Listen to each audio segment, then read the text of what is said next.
ये है Indu broadcasting private limited और आप देख रहे हैं इंडियन न्यूज, हर पल, हर क्षण, हर सच। वहीं अखिल भारतीय कांग्रेस कमेटी के राष्ट्रीय प्रवक्ता संजय निरुपम ने जातिगत जनगणना को लेकर बयान दिया है। बयान में उन्होंने कहा कि इससे देश का भविष्य का प्रशस्त होगा। उन्होंने गुजरात मॉडल को खोखला बताते हुए कहा कि गुजरात की तुलना में छत्तीसगढ़ मॉडल विकास एक ठोस मॉडल बनकर उभरा है कि आरक्षण आर्थिक आधार पे हो कि जाति के आधार पर हो। और उस समय ऐसा नहीं कि संविधान सभा में एससी और एसटी के मेंबर ज्यादा थे और बाकी समाज के लोग कम थे, इसलिए जाति के आधार पर मान्य हुआ। ऐसा नहीं था।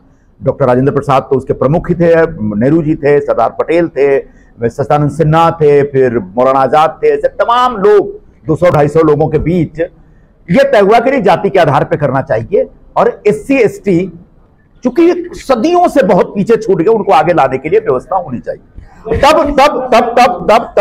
डॉक्टर अंबेडकर ने, जो हमारे प्रारूप समिति के अध्यक्ष थे, जिन्होंने पूरे संविधान को लिखा बाद में, तब उन्होंने कहा था कि यह व्यवस्था 10 साल के लिए होनी चाहिए और हर 10 साल बाद इसका मूल्यांकन होना चाहिए, इसका आकलन होना चाहिए कि जो व्यवस्था हमने की उसका लाभ दलित समाज को पूरी तरह मिला कि नहीं, वो समाज पूरी तरह विकसित हुआ कि नहीं।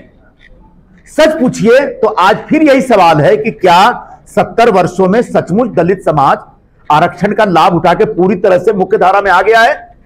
इस सवाल को जब पूछेंगे तो इसका जवाब आपको निगेटिव मिलेगा। आज भी दलित समाज, सवाल गलती का नहीं होता है। इतना बड़ा देश है, कोई छोटा सा कतर जैसा देश नहीं है जिसकी आबादी 25 लाख है। 100 करोड़, आज 140 करोड़ की पॉपुलेशन है।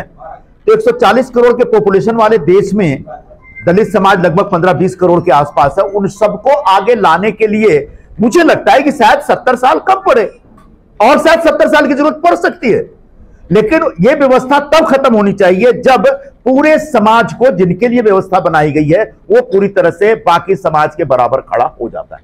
न्यू वीडियोस की अपडेट पाने के लिए सब्सक्राइब करें इंडियन न्यूज को और बेल आइकन को दबाएं।